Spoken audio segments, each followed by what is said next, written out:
Afrique, le troisième mandat présidentiel hier la Côte d'Ivoire, demain le Sénégal, publié le 16 octobre 2022 par Miadjo. La tentation du troisième mandat présidentiel, persistante, permet encore à certains de jouer les prolongations au pouvoir à leur risque et péril. Cependant, d'une bonne vingtaine en 2011, les présidents à vie sont passés à une dizaine aujourd'hui. Ceux que l'on pensait les plus indéboulonnables ont quitté le pouvoir à un âge avancé, peu de temps avant leur mort, comme Robert Mugabe, Abdelaziz Bouteflika ou José Eduardo dos Santos. Certains ont été chassés par les urnes, comme Yahya Jammeh en Gambie, d'autres par la rue, comme Blaise Compaoré au Burkina et Omar el-Béchir au Soudan. Les plus déterminés à rester aux commandes, du Togo à Djibouti, en passant par le Cameroun, la Guinée équatoriale, le Congo, l'Ouganda, le Rwanda, Djibouti et l'Érythrée, alimentent une image de l'Afrique qui commence à dater. Les coups d'État récents,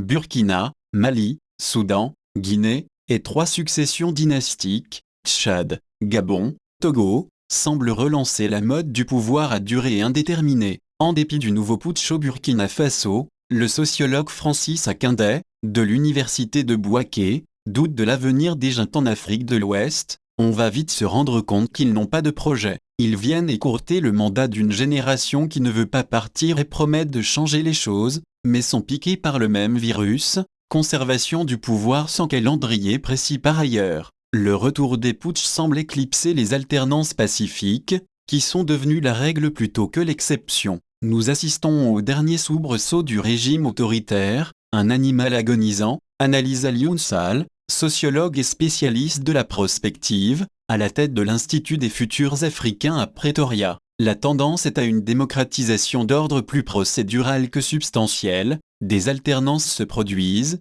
sans alternative. Les peuples savent rejeter ceux qui les gouvernent, mais pas encore élire ceux qui portent un modèle alternatif de développement. Le grand défi aujourd'hui, le troisième mandat. De moins en moins en vogue, nombre de constitutions fixent un seuil de 2 mandats présidentiels successifs, non renouvelables, et plusieurs chefs d'État se sont distingués en refusant d'en briguer un troisième. Joachim Chissano au Mozambique en 2004, Olusegun Obasanjo au Nigeria en 2007 ou, plus récemment, Mahamadou Issoufou au Niger ont passé la main, comme c'est devenu l'habitude dans la plupart des pays d'Afrique australe, au Cap-Vert, au Ghana et au Kenya. Même la Mauritanie, un pays rompu au coup d'État, a connu sa première alternance pacifique en 2019. Les printemps arabes et la chute de Blaise Compaoré, qui a voulu faire un énième mandat en 2014, ont créé une onde de choc. C'est au Burundi, par la suite, que Pierre Nkurunziza a été le premier à signifier qu'il était encore possible de s'imposer par la force en se faisant réélire pour un troisième mandat en juillet 2015 sur fond de répression massive et sans même faire modifier la Constitution. En République démocratique du Congo,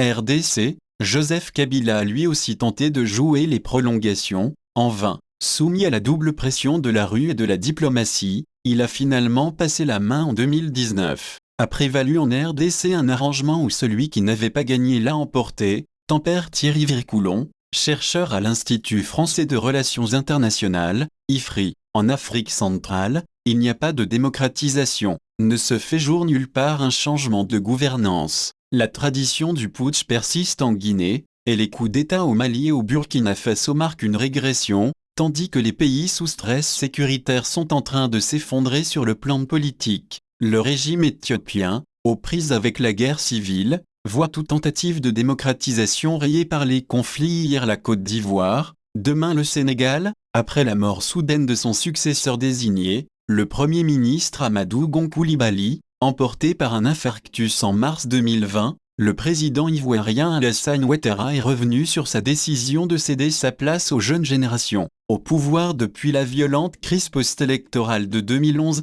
il a décidé de briguer un troisième mandat dans l'intérêt supérieur de la nation, et l'a emporté haut la main avec 94% des voix en 2020. La Constitution, modifiée en 2016, 6 ans après la crise post-électorale, limite à 2 les mandats successifs. Elle aurait alors remis les compteurs à 0, selon les autorités. Aujourd'hui, tous les regards sont braqués sur Macky Sall, président du Sénégal, qui entretient le flou autour d'un éventuel troisième mandat en 2024. Aminata Touré, ancienne première ministre, a claqué fin septembre la porte du camp présidentiel en raison de ce manque de transparence. Faut-il s'attendre à un remake des émeutes de 2011, lorsque le président sortant Abdoulaye Wade, qui avait déjà fait modifier la Constitution en 2001 pour instaurer le quinquennat et se présenter une troisième fois, cherchait à l'amender de nouveau afin de remporter le scrutin avec seulement 25% des voix? C'est oublier que la politique n'est pas toujours rationnelle, répond le prospectiviste Alioune Sall. Les exercices de météo sont très risqués, surtout à 15 mois du scrutin. L'environnement international compte beaucoup, et le Sénégal occupe une place importante dans le maintien de l'ordre en Afrique de l'Ouest. Seule certitude, Macky Sall pense bien au troisième mandat et se montre proactif, contrairement à l'opposition. S'il se représente, il le fera certainement dans le cadre d'une alliance, par exemple avec le Parti démocratique sénégalais, qui lui permettra de remporter le premier tour à la question de savoir si l'exemple donné par Alpha Condé, renversé en Guinée quelques mois après avoir décroché un troisième mandat, pourrait être dissuasif. Alioune Sall répond, Alpha Condé a peut-être payé, mais Ouattara n'a rien payé. Il reste le pion qu'il a été dans le dispositif français et soutient Macky Sall. Quant au Gabon, un cap s'annonce lui aussi difficile, avec un troisième mandat dont on ne peut prédire s'il provoquera une crise ou non. La limitation de mandat a été supprimée en 2018 dans la Constitution et Ali Bongo, qui n'a pas officiellement annoncé sa candidature, a affirmé en mars dernier qu'il serait « là, le point ».